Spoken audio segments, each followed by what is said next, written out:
Hi, I just want to go over biology grading. I'm using standards-based grading, so that's different than what students are used to in the past, as well as parents. So just want to be clear on exactly how that works and what's expected in class. To check that out, any of these links are clickable. So if you click one in the biology range, that will give you the grade report, and you can see what's going on. You can see a 61 is a C in this class. Usually that's a D. And I'll show you why that is the case here in just a minute. Another thing to point out is that you can click on any of these names to email that teacher and ask questions if you have them. So let's go ahead and click on the biology link and see what's in there. So at the top in the section description, I have gone over the standards-based grading scale that is used. 4, 3, 2, 1 is how they're assessed on each assignment, corresponding to A, B, C, D, and F. And the percentages that are used for their grade is what goes up at the top. That will be what's published on their transcript, so they would only see the C, they wouldn't see what percent it was. As far as that goes, below that you can see all the assignments, and then each assignment is worth 4 points. For week assignments, we bundle them all together, so they will have a grade sheet that they attach with all their work, and they rate themselves how they think they did, 4, 3, 2, 1, or 0, and then why they think that, and then as the teacher I will go in and grade with them how they did. And so like here, week 2, there's multiples of 4, then that means that there are 6 assignments in this packet. 12, there's 3 assignments in that packet. Quizzes are worth 2 assignments, and we grade based on a bell curve depending on how the students do. Tests are worth 16 points. Again, bell curve, same thing.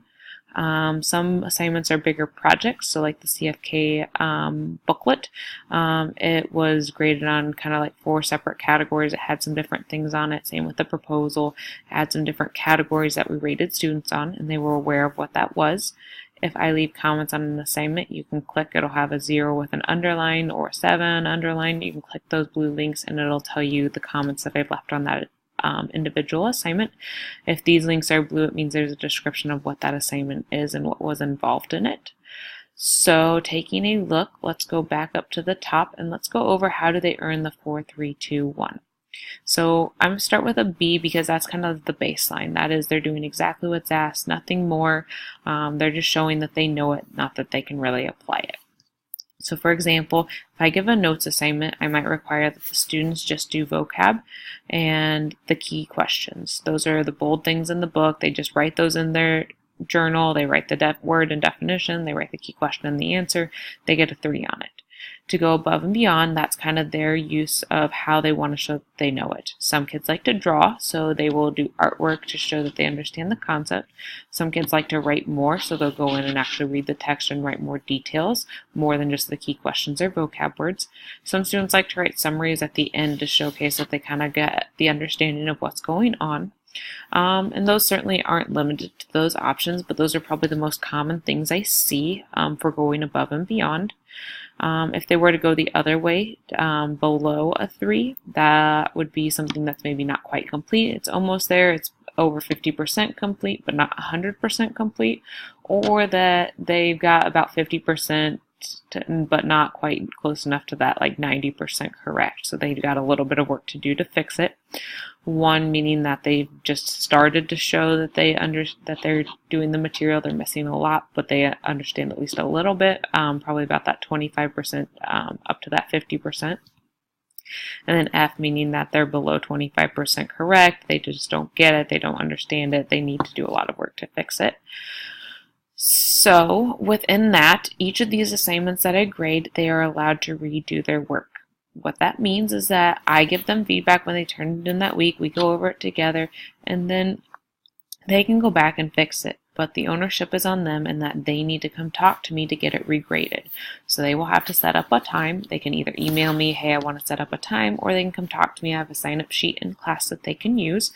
And they sign up for a time outside of class that I can regrade it. That could be during advisory, which is during the school day, or they can do it during before school or after school. If it's after school, they need to do it at least a day in advance to be sure that I am here.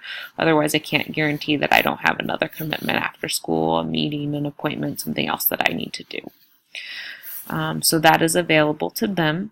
And then just a couple things on the symbols in here. This means that it's late. Late work is a 25% penalty, which means 1 point off of each 4-point assignment. And then these squares mean that they're missing. I have not received it yet.